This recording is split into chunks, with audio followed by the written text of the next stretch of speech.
जय श्री कृष्णा प्रेमी भक्तों, महाभारत कथा अध्याय 2 देवव्रत। गंगा एक सुंदर युवती का रूप धारण किए नदी के तट पर खड़ी थी। उसके सौंदर्य और नव यौवन ने राजा शांतनु को मोह लिया था। गंगा बोली, राजन, आपकी पत्नी होना मुझे स्वीकार है, पर इससे पहले आपको मेरी शर्त माननी होगी। क्या आप मानेंगे? तो राजा ने कहा, अवश्य। राजा शांतनु ने गंगा की सारी शर्तें मान ली और वचन दिया कि वह उनका पूर्ण रूप से पालन करेंगे। समय पाकर गंगा से शांतनु के कई तेजस्वी पुत्र हुए, परंतु गंगा ने उनको जीने नहीं दिया। बच्चे के पैदा होते ही वह उसे नदी की बहती हुई धारा में फेंक देती थी और फिर हंसती मुस्कुराती राजा शांतनु के महल में आ जाती थी। अज्ञात सुंदरी के इस व्यवहार से राजा शांतनु चकित रह जाते। उनके आश्चर्य और शोभ का पारावार न रहता। शांतनु वचन दे चुके थे, इस कारण मन महसूस कर रह जाते थे। 7 बच्चों को गंगा ने इसी भांति नदी की धारा में बहा दिया।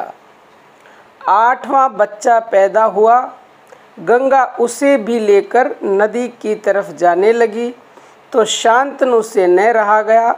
बोले, माँ होकर अपने नादान बच्चों को अकारण ही क्यों मार दिया करती हो? यह घृणित व्यवहार तुम्हें शोभा नहीं देता है।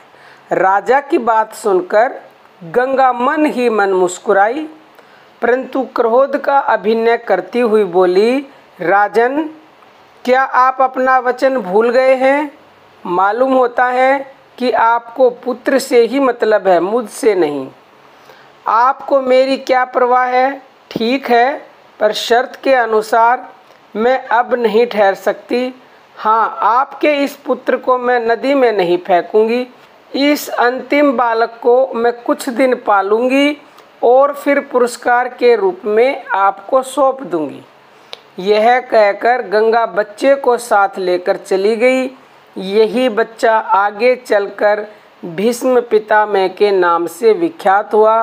गंगा के चले जाने से राजा शांतनु का मन विरक्त हो गया। उन्होंने भोग विलास से जी हटा लिया और राजकाज में मन लगाने लगे।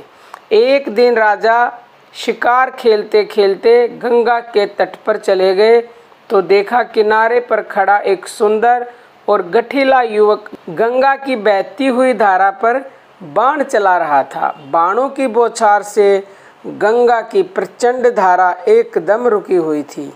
यह दृश्य देखकर शांतनु दंग रह गई।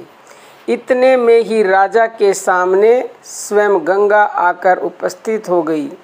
गंगा ने युवक को अपने पास बुलाया और राजा से बोली, राजन, पहचाना मुझे और इस युवक को? यही आपका और मेरा 8वां पुत्र देवव्रत है। महर्षि वशिष्ठ ने इसे शिक्षा दी है।